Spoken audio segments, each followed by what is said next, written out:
Ayun munang Erwin Tulfo. Erwin Tulfo muna. Magkano bang tinip? Binigay ng tip?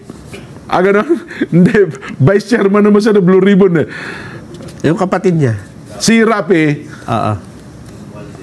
Hindi, sino ba nagsalita? Erwin ba o Rapi? Erwin Tulfo. Erwin. Erwin muna. Hindi pa nagtitip daw si Erwin.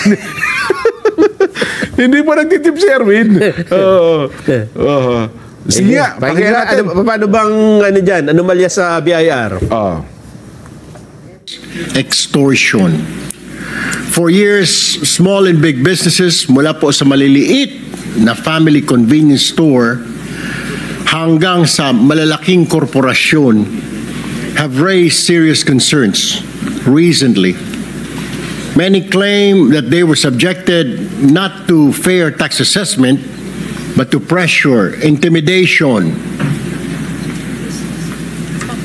and questionable demands in exchange for the withdrawal or softening of tax investigations.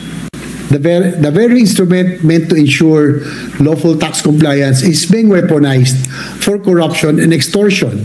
Sa halip na tulungan natin ang ating mga kababayan na lumago ang negosyo, ginigipit na ang pinagkakakitaan. Takot din po ang ating mga kababayan na magsumbong sa BIR offices dahil sa pangamba na mas lalo sila pag-iinitan at gipitin. Ayun, magkasunod na pahayag pala yan. Senador Erwin Tulfo at saka Senador J.B. Ejercito Nelson. Oo nga, no? Tama ka. Lumaktaw na nga. At ang iba na pinagtutunan ng pansin ngayon. Ito pong, ang tawag yun, LOA ba yun? Letter of Authority. Ito namang issue na ito ay importante din, Jen. Kasi talagang napakaraming negosyante ang inireklamo itong LOA na ito. Hindi lang Metro Manila, buong Pilipinas. Yes. At ito ay napakatagal na.